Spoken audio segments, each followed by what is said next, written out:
अब पौराणिक कथाओं पर आते हैं। हम जानते हैं कि इलियड होमर ने लिखा था। वो एक अंधा व्यक्ति था।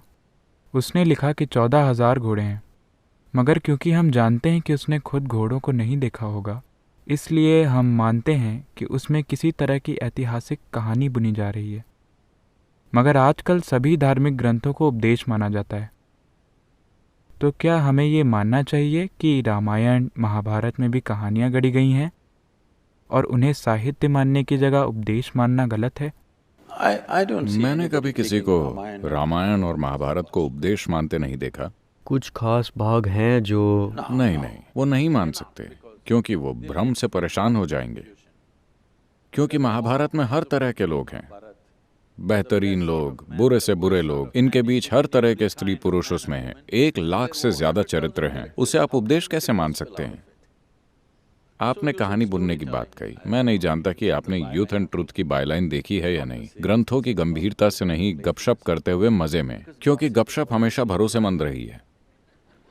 इतिहास में कभी किसी ने ऑफिशियल बातों पर विश्वास नहीं किया। आधिकारिक बातें चाहे जो भी हों, लोगों ने आसपास अपने दोस्तों और रिश्तेदारों से पूछा क्या हुआ। जब 5 लोगों ने 5 चीजें कही तो लोगों ने उस गपशप में से थोड़ी सी सच्चाई निकालने के लिए अपनी बुद्धि का इस्तेमाल किया। मगर लोगों ने हमेशा आधिकारिक बातों से अधिक गपशप पर भरोसा किया है कि नहीं? सिर्फ आज नहीं, हमेशा से। लेकिन ये देखते हुए कि इस गपशप से सत्य इतना बदल सकता है कि वो हमेशा के लिए खो जाए, तो क्या आपको लगता है कि ये चिंताजनक है? देखिए, पहले तो आप पूछ रहे हैं कि क्या वो वास्तव में हुआ, ठीक? नहीं, हम कह रहे हैं कि आपने जो तर्क दिया है, ये वही तर्क है जो आजकल आमतौर पर यह कहने के लिए इस्तेमाल किया जाता है कि जो इमारतें मुगलों ने बनाई थीं, ये वास्तव में मुगल इमारतें हैं ही नहीं। देखिए, अगर आप और ज्यादा दक्षिण की ओर जाएंगे तो वहां लोग सवाल करते हैं कि राम हुए थे या नहीं, ठीक है? ये बस खराब याददाश्त का सवाल है। जब पूरा देश हजारों सालों से इस बारे में बातें कर रहा है, अब समस्या ये है कि आप बोले हुए शब्दों से अधिक विश्वास लिखे हुए शब्दों पर करते हैं। सारी समस्या यही है। मगर आपको समझना चाहिए, ये मौखिक संस्कृति है। हमने हमेशा बातें करके लोगों तक सबसे महत्वपूर्ण चीजें पहुंचाई। आप उसे महत्वहीन मान सकते हैं क्योंकि वो लिखा हुआ नहीं है, मगर कोई भी उसे लिख सकता है। लोगों ने अब उसे लिख लिया है, अब वो एक लिखित शब्द है। मगर अब कोई सवाल करता है कि राम वास्तव में थे या नहीं। एक जगह नहीं, इस पूरी संस्कृति में अगर हर कोई एक ही कहानी की बात करता है, थोड़े बहुत फर्क के साथ,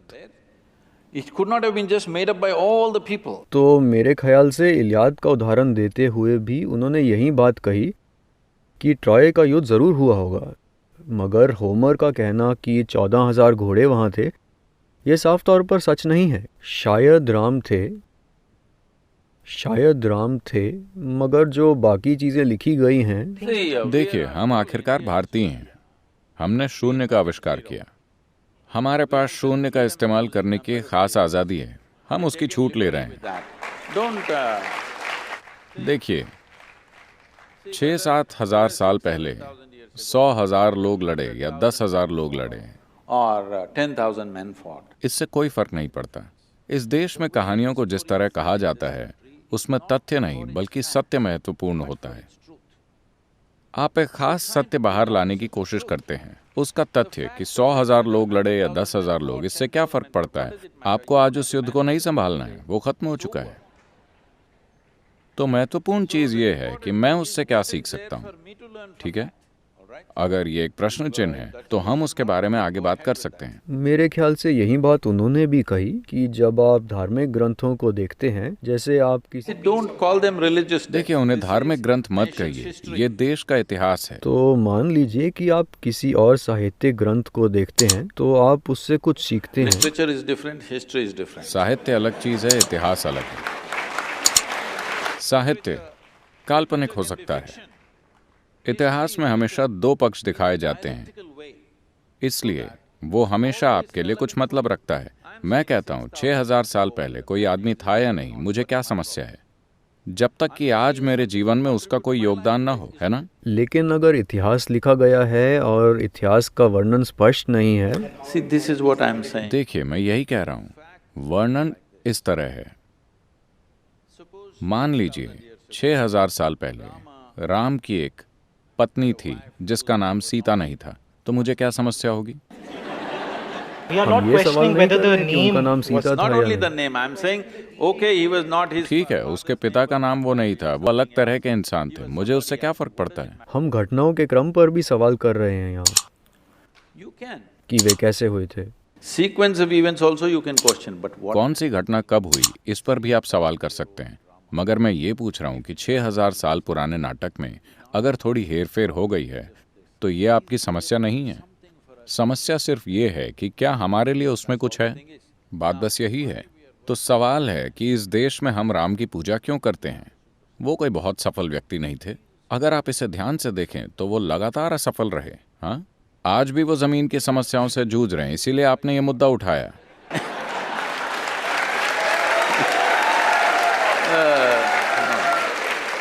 मगर ये आज की ही बात नहीं है, सिर्फ आज की बात नहीं है।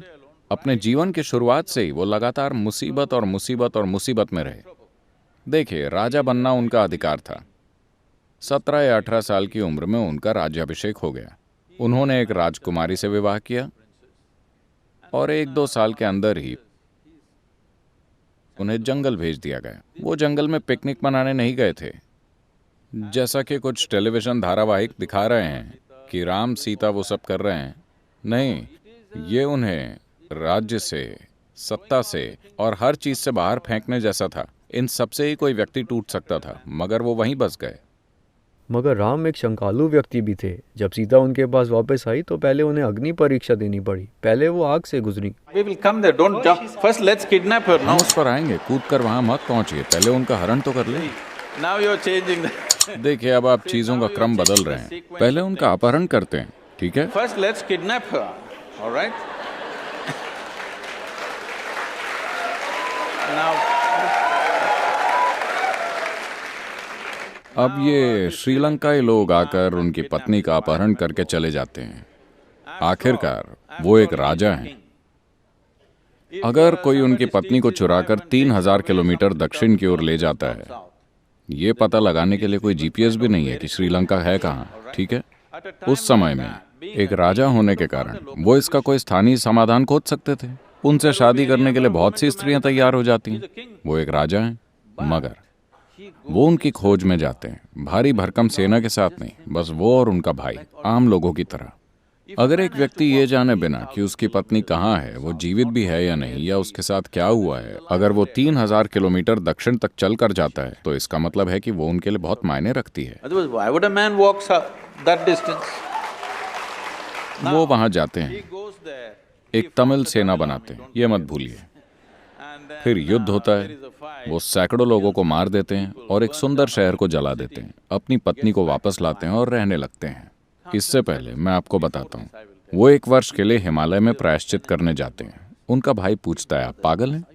इस आदमी ने आपकी पत्नी चुरा ली और आप उसकी मृत्यु के लिए प्रायश्चित कर रहे हैं? वो बोले, रावण के 10 मूल स्वभाव थे, उनमें से 9 भयानक गुणों को मारने के लिए मुझे कोई प्रायश्चित नहीं करना है, कोई तपस्या नहीं करनी है। मगर वो एक महान भक्त भी था और मैंने एक भक्त को भी मारा, तो ये आदमी 1 साल के प्रायश्चित के लिए Year गया। of penance the man goes for. This is not a...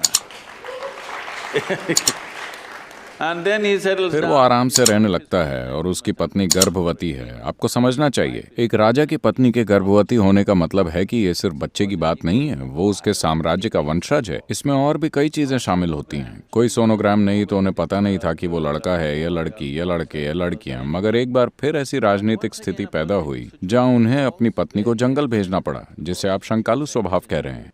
नहीं नहीं नहीं नहीं, वो हिस्सा नहीं।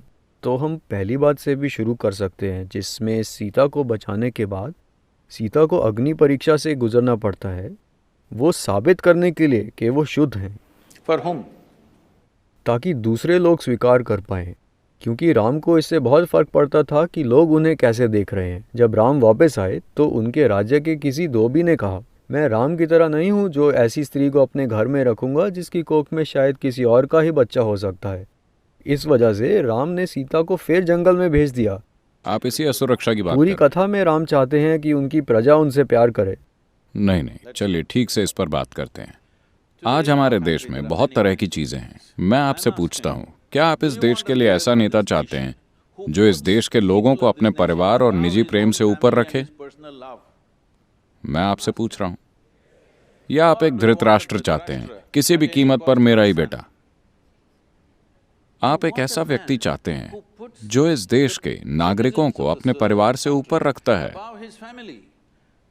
ये उनके लिए सिर्फ एक स्त्री नहीं थी, उन्होंने जाकर उसके लिए युद्ध लड़ा, 3000 किलोमीटर चल के गए। ये बस एक स्त्री नहीं थी, वो सीता के लिए जी रहे थे, मगर फिर भी उन्होंने गर्भावस्था की स्थिति में उसे जंगल वापस भेज दिया, अच्छी तरह ये जानते हुए कि ये उनके राज्य का भविष्य हो सकता है।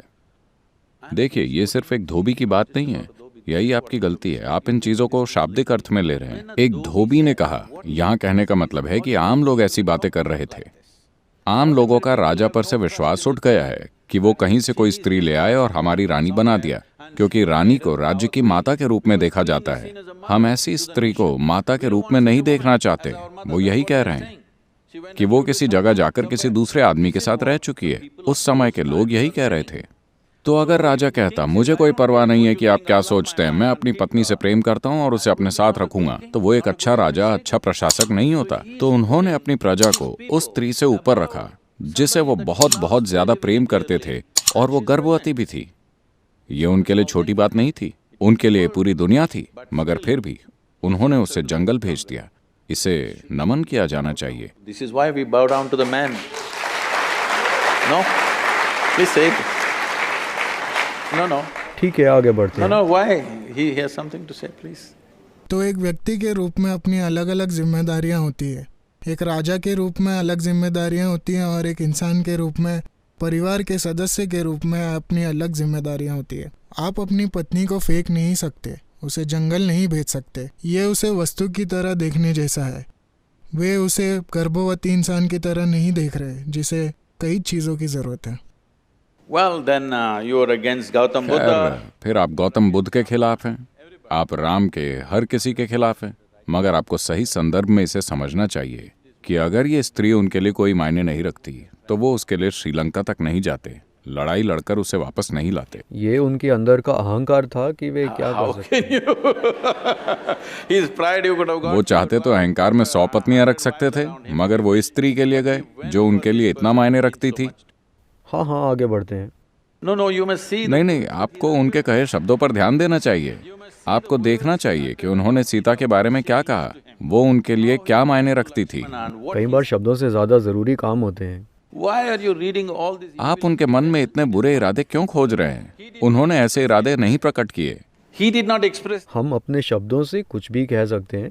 As far as देखिए, जहाँ तक आपकी बात है, आप वही जानते हैं जो आपने पढ़ा है। आप उनके जीवन के बारे में और कुछ नहीं जानते, न मैं ना आप। हाँ, बिल्कुल ठीक है। तो जो आपने पढ़ा है उसमें कहीं नहीं कहा गया है कि वो असुरक्षा के शिकार थे। कहीं ये नहीं कहा गया कि वो अपने अहंकार की वजह से गए। नहीं, हर जगह बहुत स्पष्ट रूप से कहा गया है। मैं आपको बताता हूँ, आज उनकी पूजा इसीलिए की जाती है क्योंकि हालांकि जीवन ने उनके सामने एक के बाद एक मुश्किलें रखी, इस आदमी ने कभी नाराजगी नहीं दिखाई, नफरत नहीं दिखाई, कभी क्रोधित नहीं हुए, वो वैरागी भी नहीं बन गए। उन्होंने जीवन भर अपना निजी दुख और तकलीफ दिल में रखते हुए अपना हर कर्तव्य पूरा किया। वो उस दिन तक अपनी प्रजा के लिए सबसे बेहतर काम करते चले गए। अगर इसे आप अहंकार का दोष मानते हैं तो